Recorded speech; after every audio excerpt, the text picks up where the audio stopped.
Welcome to the UFO Show. In this installment, we see more important organizations taking UFOs seriously, including the Space Force and one Harvard professor's million-dollar search for signs of intelligent life. Let's get to it.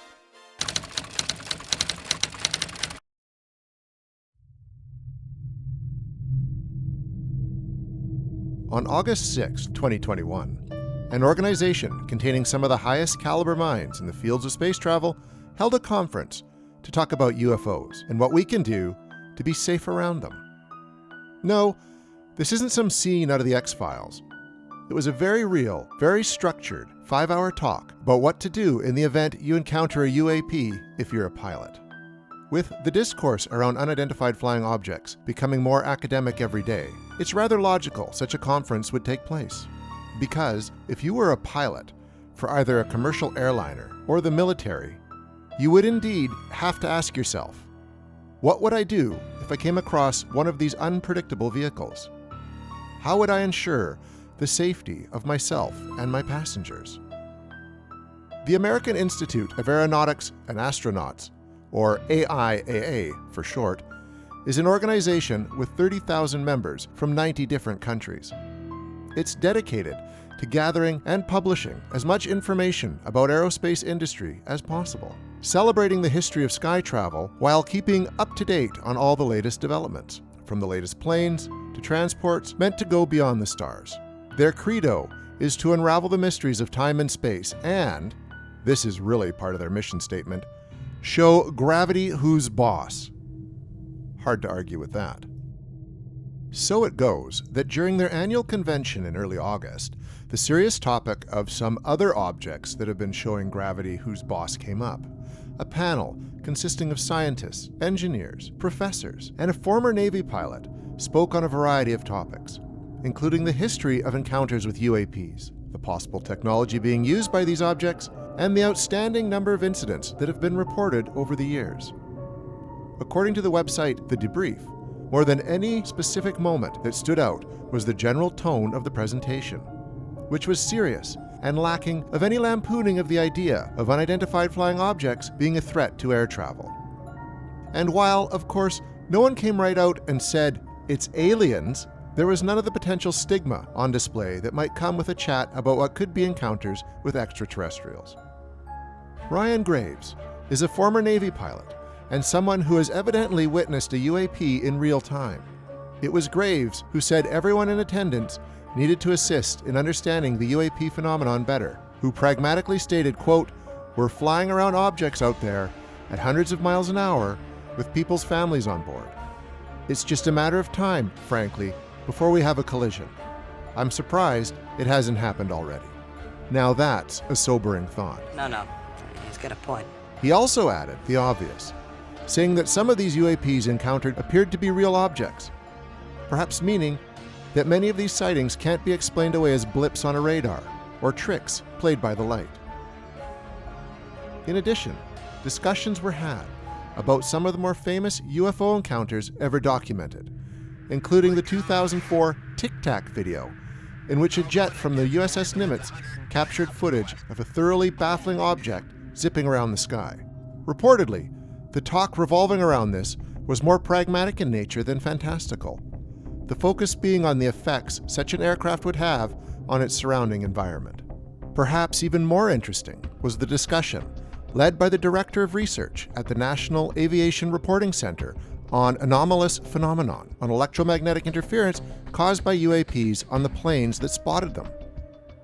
According to Director Ted Rowe, 57 cases on file with his organization saw that quote-unquote balls of light were responsible for playing hell with the jet's electronics.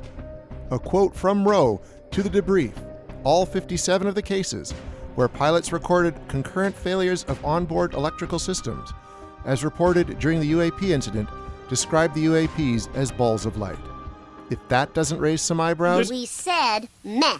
M-E-H. Meh. Nothing will.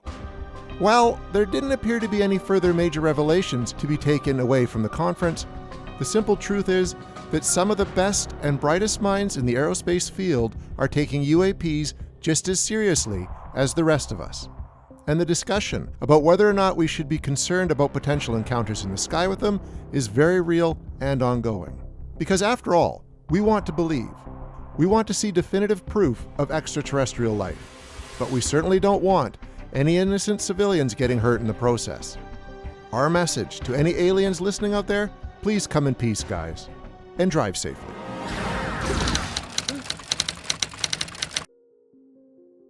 Speaking of being taken seriously, one organization that is seemingly desperate for recognition is the Space Force, the newest branch of the US military, founded in late 2019. A lot of people have heard of Space Force, but are likely to be mystified as to what this branch does. I mean, are they patrolling the highways of outer space, looking for signs of life? According to the official site, the official mission statement of the Space Force is that it, quote, organizes, trains, and equips space forces in order to protect US and allied interests in space and to provide space capabilities to the joint force. Okay, we'll go along with that. But now they may have additional duties, ones more aligned with the world's growing interest in things beyond the stars, tracking down UFOs. The question is, will the Space Force be game for such a job? In a compelling article in Politico, it's revealed the Pentagon might be in the early stages of handing over its hunt for UAPs to the Space Force. At the moment, the US Navy is in charge of the ongoing investigation. Wouldn't it make sense for an entity called Space Force to be searching the skies for those pesky Tic Tacs? One former intelligence official Politico spoke to said it makes perfect sense, adding that, quote, there is no limit to the Space Force mission. It doesn't have a geographic boundary like the other services. So where does the problem come in? Well, it has to do with Space Force's desire to be taken seriously. Since being announced by former President Trump in 2018, the military branch has been the subject of countless memes and jokes, something of a late-night punching bag than an organization that welcomes the same respect the Army or Navy receive. And this could be a hindrance to their accepting their new role in the search for UAPs. The same former official quoted before notes the Space Force folks are, quote, really sensitive to being a punchline, adding, quote, they want people to take them seriously. They don't want to do anything that is embarrassing, but this is national security. This is their job. The article notes that if Space Force were to take over all significant UAP investigations, it would help boost the recruitment for the branch, especially among a younger generation that may have a more open mind on the subject. Ever since the Director of National Intelligence provided Congress with a report on unidentified aerial phenomena, the one that said only 1 out of 144 UFO sightings could be explained logically, we've seen the government has really stepped up its interest in UAPs, creating a proactive plan to accumulate more data and information on the out-of-this-world objects.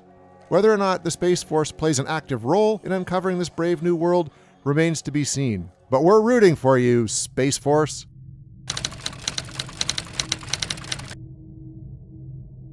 While the government does what it can to get all of its agencies on the same page when it comes to the hunt for UAPs, some private citizens are doing their part to join the search party. You may remember the name Avi Loeb, a professor of science at Harvard. He's the man who believes that the strange piece of space debris known as Oumuamua, the first known interstellar object to pass through our solar system, was potentially an artificial object of extraterrestrial origin, perhaps on a data-collecting mission. While there are plenty of skeptics out there regarding that hypothesis, Loeb is still a well-respected voice in the field of astronomy, acting as chairman of Harvard's astronomy department. Loeb is currently in the midst of setting up an ambitious plan to watch the skies with the help of a couple $1 million from private donors and some state-of-the-art telescopes. Loeb is in charge of the Galileo program, which, according to its website, is, quote, dedicated to the proposition that humans can no longer ignore the possible existence of extraterrestrial technological civilizations. The project's mission statement also proudly proclaims, quote, we now must dare to look through new telescopes, both literally and figuratively. More specifically, the Galileo project will go about obtaining high-res UAP images to discover their nature, searching for and conducting in-depth research into Oumuamua-like interstellar objects. a plan that includes having a, quote, launch-ready space mission, ready to go if they see such an object floating by. And finally, searching for potential extraterrestrial satellites that may be exploring our planet. Pretty ambitious stuff. The research group goes on to stress that it's searching for physical objects and not electromagnetic signals, and that only, quote, known physics explanations are on the table, as opposed to, quote, alternative physics hypothesis, which in plain English means they're looking for solid proof and not what-if scenarios. Loeb is quick to point out that he doesn't believe it should just be left up to the military to investigate sightings or UAPs. Putting it this way, quote, you wouldn't ask a plumber to bake a cake. Similarly, people in the military or in politics are not trained as scientists and should not be asked to interpret what they see in the sky. To that end, Loeb promises to make all these findings public, unlike the military, which presumably would classify some or most of what they discover.